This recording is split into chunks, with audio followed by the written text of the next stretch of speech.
Ang gusto niya mangyari, i-take down ko daw ang lahat ng vlogs ko patungkol sa tatay niya. Ano ibig sabihin take down? Tanggalin. Bakit mo tatanggalin? Ito yung sigaw ng katarungan. Katarungan para sa tatay mo. Katarungan para kay Gabriel Mejia. Isa na namang nakakagulantang na balita ang bumungad ngayon sa mundo ng social media. Damay-damay na. Matatandang ito'y matapos na isinuwalat ni Attorney Tuto Kausing na ang taong nag-issue ng late registered birth certificate ni Mayor Alice Goo ay ipinatumba noong May 31 itong kasalukuyang taon. Pero hindi lang yan dahil pati umano ang engineer na kinilalang si Engineer GM Torla ay ipinatumba rin at ito ang kahindik-hindik na kanilang sinapit. Halina't sabay-sabay nating panuorin at alamin ang video ito na tiyak na ikakagulat nyo. Ngunit bago tayo magpatuloy, huwag kalimutang i-like, share, subscribe, and click the notification bell for more updates and for more upcoming videos. Maraming salamat! Si Engineer GM Torla ang pumirma sa plano ng mga building ng Pogo na ipinatayo sa Bamban, Tarlac. At dahil nga ay may alam ito na may mga tunnel ang building sa nasabing Pogo sa Bamban at dahil maraming pera ang nasabing alkalde ay agad na inaprubahan ng PAGCOR ang pagpasok ng Pogo sa Bamban, Tarlac. Ito ay kinumpirma naman ni Senator Win Gatchalian sa executive session na hindi umano babawiin ng 6 months preventive suspension na ipinataw kay Mayor Alice Goo para ang mga empleyado umano sa munisipyo ay hindi sila matakot na magsiwalat. Matapos mapanood ng anak ng yumaong si Gilbert Flores ang live ni Attorney Tuto Kausing, agad na nanawagan ito sa publiko na i-report ang video na ipinapakalat ni Attorney Tuto Kausing na tila ba ay takot umano ito na madawit ang pangalan ni Mayor Alice Goo sa pagkamatay ng kanyang ama. Gusto ng anak ni Gilbert Flores na burahin na ang nasabing video na ayon pa kay Attorney Tuto Kausing na posibleng Chinese triad umano ang nasa likod ng pagpanaw ng kanyang ama. Dagdag pa nito na gusto umano niyang lumabas ang katotohanan dahil ang ginawa umano nila ay hindi lang simpleng pagdukot o pagpapatumba kundi ang lieg ni Gilbert Mejia Flores. Buwelta pa ni Attorney Kausing sa anak ni Gilbert Flores na dapat nga raw ay umiyak ito at sumigaw ng hustisya at katarungan. Okay?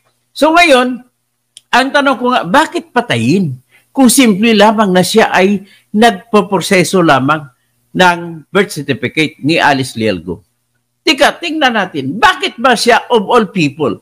Bakit siya si Gilbert Mejia Flores? Ito po ang na-discover ko kanina. Si Gilbert Mejia Flores po pala ay isang empleyado ng Civil Registrar's Office o di kaya Local Civil Registrar's Office ng Tarlac City na siya ay dahil sa kanyang posisyon sa Tarlac City na bilang Civil Registrar ay ang nangyari, pwede siya ngayon makatulong kahit sa Bamban o kung saan mang Civil Registrar's Office para maipacilitate. Kasi kung titingnan mo ang proseso ng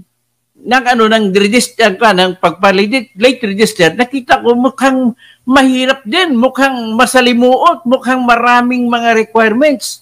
So para mabilis, ito ang tumrabaho, si Gabriel Mejia Flores. So ngayon, bago siya pinatay, kinidnap mo na dinukot mo na siya noong May 30 at natagpuan ang katawan niya na patay May 31. At yan ang nangyari bago siya may schedule kasi pinatawag siya sa hearing ni Win Gatchalian. Okay? So pagkatapos niyan, lumabas na presentasyon ng press conference ni Win Gatchalian na hindi lang pala si Gabriel Mejia Flores ang pinatay dito o di namatay. Kasi yung si Engineer GM Torla na pumirma sa lahat ng plano ng mga building na ginawa doon sa Baufo compound sa likod ng munisipyo ng Bamban ay yun ang pumirma si Torla para bibigyan ng building permit. So ibig sabihin, nang tinayo niyan, panahon yun ay hindi pa mayor si Leal, kundi ang mayor ay tinatag na si Feliciano. So Feliciano, malaki ang kinita mo dito, yung dating mayor. Kaya yung dating mayor, sigurado ako na may papel. Corruption din ang nangyari sa kanya. Kaya nangyari na itayo sa panahon niya. Mayor Feliciano? Ex-mayor Feliciano? Magpaliwanag ka ngayon. Sa panahon mo, itinayo itong Baufo Compound, itong mga pugo na building. So ngayon, namatay naman din yung si GM Turla. Bakit namatay? At ang report ay namatay daw dahil sa stroke. Totoo ba yun? Parang bantag story. Lahat ng sinusupot, nilagyan supot ay stroke. So ganun po ang nangyari dito, palalim ng palalim ang investigasyon. Pagkatapos yung kontraktor na nagpatayo ditong mga building diyan sa Baufo Compound sa likod ng munisipyo ng Bamban ay hindi pa rehistrado. Saan kaya sila bumili ng mga paano? Sila bumili ng mga backhoe, bumili ng mga grader, bumili ng lahat ng mga equipment na gagamitin para pagpapatayo. At may address pa siya, may pangalan siya at may address sa Binondo, pinatrace ni Senator Win Gatchalian ay hindi naman matatagpuan. So, ganun po ang kwento dyan sa likod. So, ano ang meron talaga rito? Mukhang malalim na malalim, mukhang hindi maarok ng kahit sino. So, ganun po ang nangyari. Kaya, ililimitahan ko lang ang diskusyon muna ngayon dito sa kay Gabriel Mejia Flores. Galit na galit sa akin ang kanyang anak. Hindi ko nabanggitin kung sinong anak niya.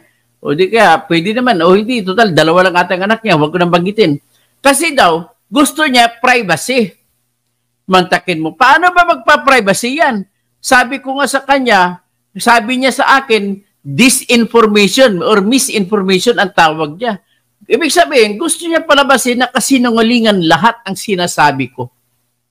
Well, unang-una, para maging sinungaling ako, ilabas mo, Mr. Gilo Flores, kung ano bang totoo. Para ikumpara natin, ang sinabi ko ay hindi totoo. Ano ba talaga?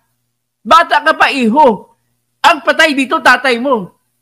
At wag mo sabihin na may pribado kayong karapatan sa pagkapatay ng tatay mo sapagkat ang tatay mo ay pinatay ng murder. At ang krimen na murder ay may karapatan ang bawat mamamayan na magsampa ng kasong murder kahit sa sino ang gumawa niyan.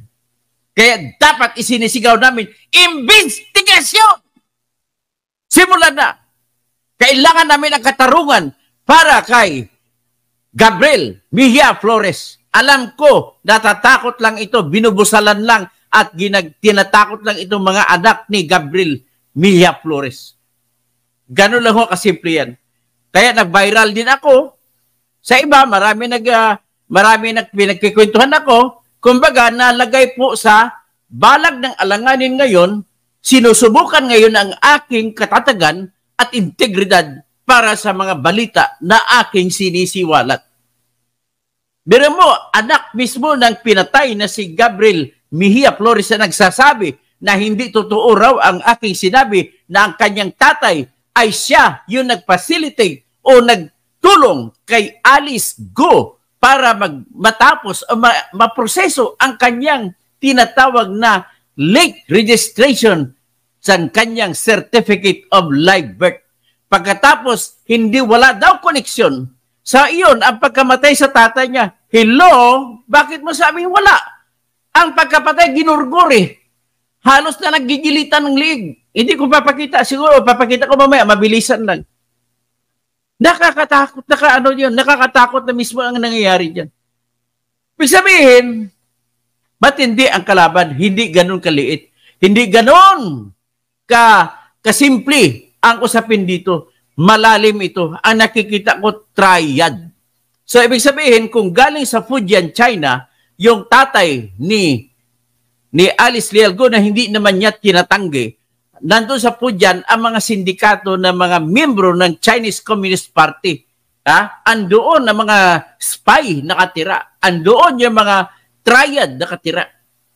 So, ibig sabihin, ang mga droga, mga shabu pala na natatagpuan na may Chinese characters noong bago matagpuan yung 6.7 billion na shabu doon sa WPD lending building doon sa Tondo ay doon yan ang galing sa kanila ni Alice Go. So, ilan bang tinayo nila mga building? Marami. Kunwari lang yung pugo na 3 stories. At bakit may tunnel yon? Ang pinirmahan ni Engineer Turla na may tunnel pa. So, ibig sabihin, pwedeng pinatay si Engineer Turla kasi siya lang ang nakakaalam ng sikreto ng plano ng building. So, napakalalim na ngayon. At bakit naman magagalit sa akin si Gilo? Anak ka, dapat umiiyak ka para sa katarungan ng iyong tatay? Anong ibig sabihin nito? Gusto mo sabihin, nagsisinungaling ako? Nagsisinungaling si Win Gatchalian? Nagsisinungaling ang mga reporter na nag-interview kanina? Na ang tatay mo, walang kinalaman dito?